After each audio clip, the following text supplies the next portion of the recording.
O ministro André Mendonça iniciou ontem a leitura do seu voto no julgamento lá no STF, que pode acabar com o artigo 19, que já foi declarado constitucional há uma década, em detalhe.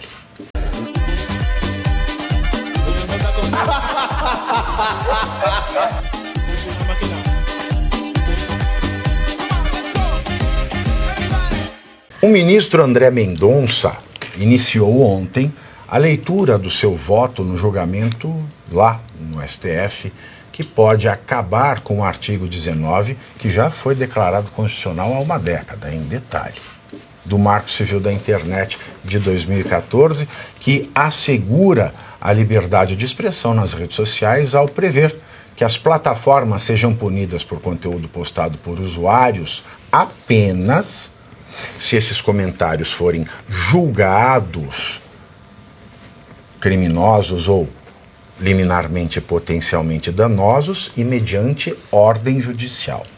André Mendonça não concluiu o seu voto, o que acontece na sessão de hoje, mas ele apresentou divergência em relação aos posicionamentos de Dias Toffoli.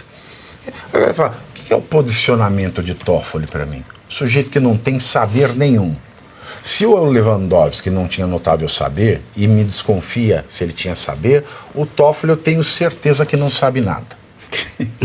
Então ele divergiu do Toffoli e divergiu do Luiz Fux, que consideram inconstitucional a liberdade, que consideram inconstitucional o fato de que só o Estado pode determinar o que é ilegal ou não, que consideram inconstitucional o fato da Constituição dizer que alguém só é obrigado a fazer ou deixar de fazer senão em virtude de lei. Portanto, a Constituição é inconstitucional e é inconstitucional um artigo que fala que para uma plataforma tirar ou não, ou seja, ser obrigada a fazer uma coisa, ela pode fazer sem lei e sem ordem judicial. É um absurdo, mas a posição do Toffoli e do Fux é essa. Dizem que é inconstitucional o artigo 19 e eles defendem uma ampliação da responsabilidade das plataformas. Eles transformam em polícia a plataforma social, mas é aquela polícia sob ameaça. Não policiou, a gente acaba com o seu negócio. Inclusive em casos em que sequer existe a possibilidade de uma ordem judicial prévia. Já, aí vem o ministro Bosta Nova, Luiz Roberto Barroso, apresentou uma posição intermediária. Ele levou no meio, indicando que a exigência de ordem judicial ainda é necessária em muitos casos. Esses são os problemas, muitos casos.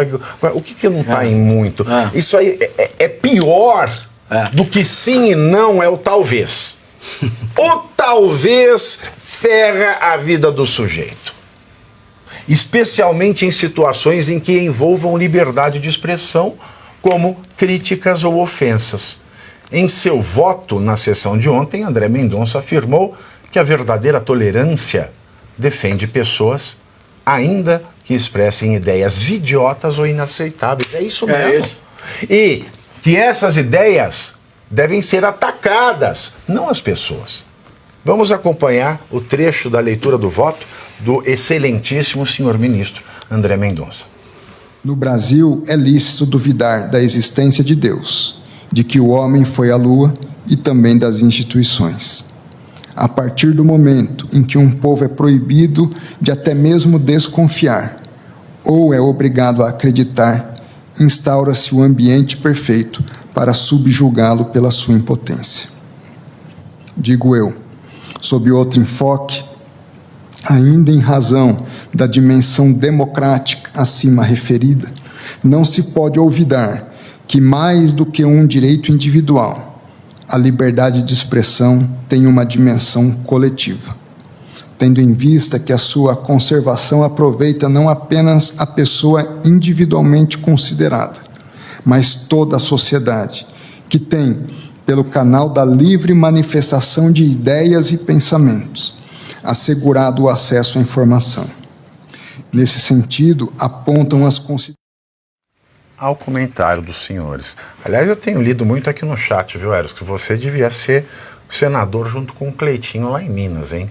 pessoal do chat aqui está pedindo. Reclama do Pacheco. Hã? Mas olha Quem só. reclama do Pacheco? Que a gente Nós estamos elegeu falando ele. aqui que ele deveria se candidatar ao Exato, Senado. substituir. Então, Mas vamos lá, fechado. começamos com você então. Olha, vou falar do Papa Leão XIV, que disse que só um povo bem informado ele pode fazer escolhas livres. E eu vou lhe dizer o Leão Lobo, dignidade já. E outra coisa, dia 21 e 22 eu estarei com o Papa no Vaticano e farei questão de levar a ele, já falei isso com o presidente Bolsonaro, a realidade triste atual do Brasil. Roubo aos idosos, Sim. violação de direitos políticos e de liberdade de expressão, perseguição inclusive religiosa. Sim. Ele terá em mãos esse relatório. Por quê? Porque ele mesmo, por diversas vezes, nesse pouco tempo de pontificado, ele foi claro em dizer, defendendo a liberdade e sendo veementemente contra a censura. Agora, o nosso ministro André Mendonça, que para nós é a centelha de esperança que nós podemos ter, nós temos percebido. Me permita voltar naquela primeira matéria, onde ele diz também assim: Mendonça afirmou que no contexto de manifestações públicas, chamar político de ladrão pode ser interpretado como uma opinião pessoal, não configurando necessariamente crime de calúnia.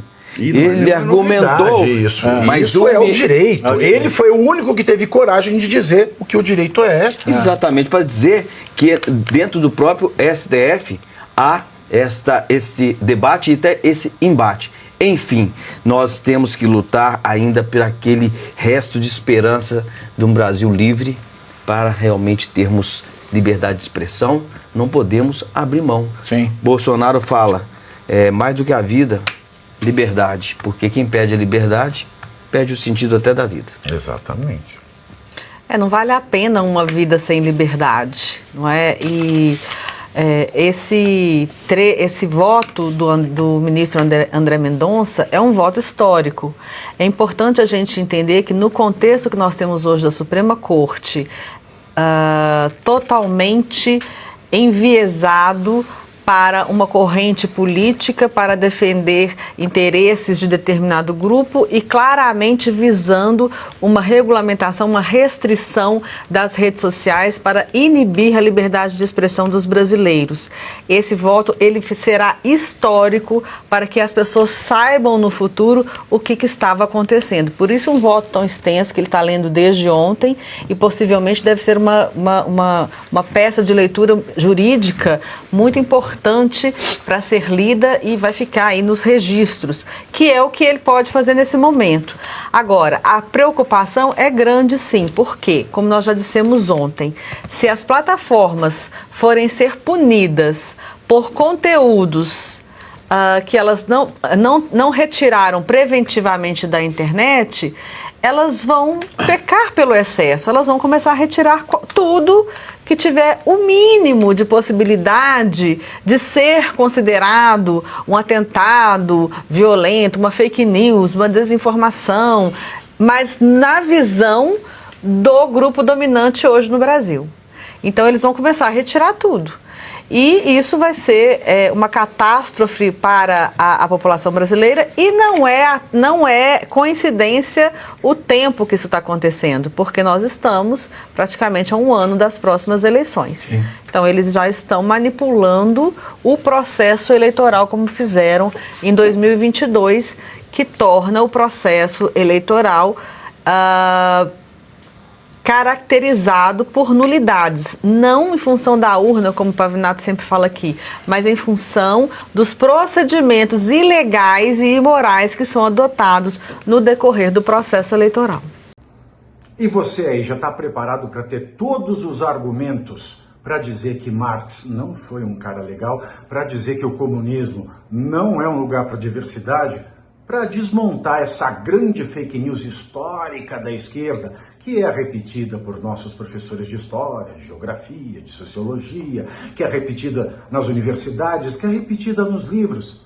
Está preparado para dizer por que Marx não era um cara legal e por que todo marxista raiz também não é, e por que o comunismo é terrível? Você já leu nos anais de Marx? Pois é, aqui nesse livro você vai encontrar tudo o que você precisa saber para responder aquele sabichão que diz que Marx é um cara legal, pois não é. Leia agora, nos Anais de Marx, a trolha do comunismo transviado para encaçapar idiotas. À venda em todas as livrarias do Brasil, pelo site ou nas lojas físicas. Não deixe de ler.